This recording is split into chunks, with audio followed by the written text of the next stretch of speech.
Leviticus 19. The Lord said to Moses, "Speak to the entire assembly of Israel and say to them, Be holy, because I, the Lord, your God, am holy.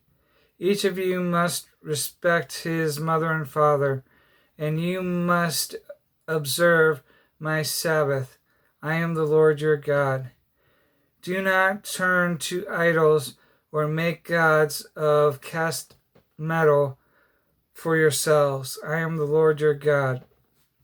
When you sacrifice a fellowship offering to the Lord, sacrifice it in such a way that it will be accepted on your behalf.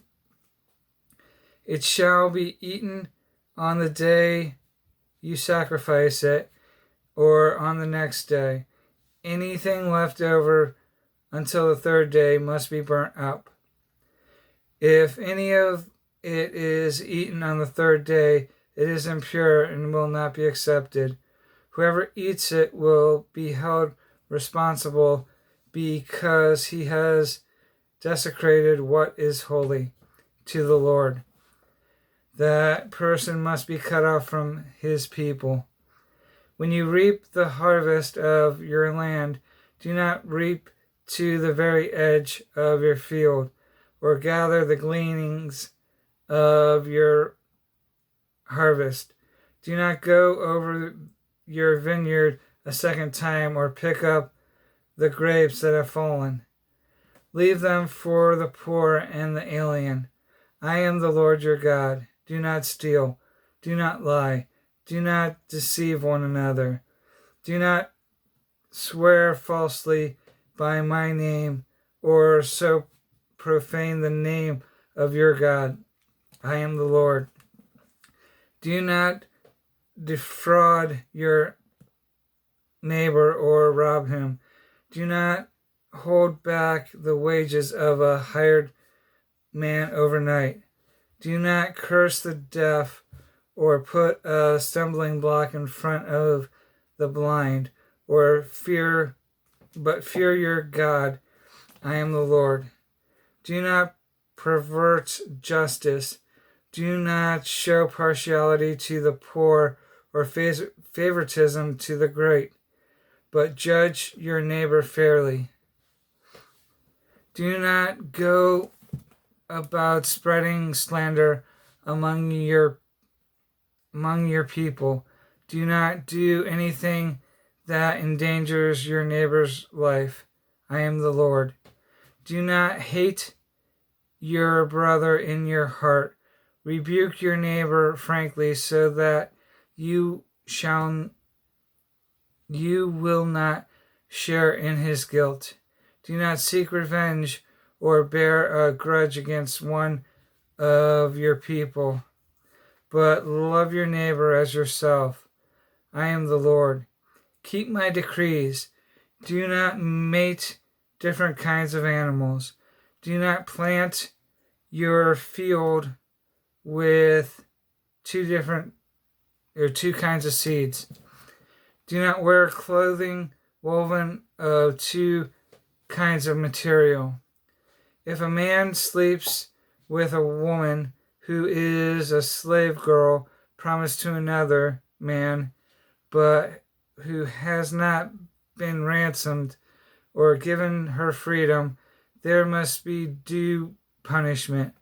Yet they are not to be put to death because she had not been freed.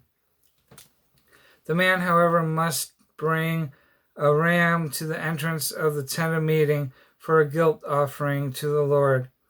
With the ram of the guilt offering, the priest is to make atonement for him before the Lord for the sin he has committed, and his sin will be forgiven. When you enter the land and plant any kind of fruit there, regard its fruit as forbidden. For 3 years you are to consider it forbidden. It must not be eaten. In the 4th year, all its fruit will be holy, an offering of praise to the Lord. But in the 5th year you may eat its fruit. In this way your harvest will be increased. I am the Lord your God. Do not eat any meat with the blood still in it. Do not practice divination or sorcery. Do not cut your hair at the sides of your head or chip off the edge of your beard. Do not cut your bodies for the dead or put tattoo marks on yourself. I am the Lord. Do not degrade your daughter by making her a prostitute, or the land will turn to prostitution and be filled with wickedness. Observe my Sabbaths and have reverence for my sanctuary. I am the Lord. Do not turn to mediums or seek out spiritists, for you will be defiled by them. I am the Lord your God. Rise in the presence of the aged, show respect for the elderly, and revere your God. I am the Lord. When an alien lives with you in your land, do not mistreat him. The alien living with you must be treated as one of your native born. Love him as yourself, for you were aliens in Egypt. I am the Lord your God. Do not use dishonest standards when measuring length, weight, or quality. Use honest scales and honest weights, an honest ephah and an honest hin. I am the Lord your God who brought you up out of Egypt. Keep all my decrees and all my laws and follow them. I am the Lord.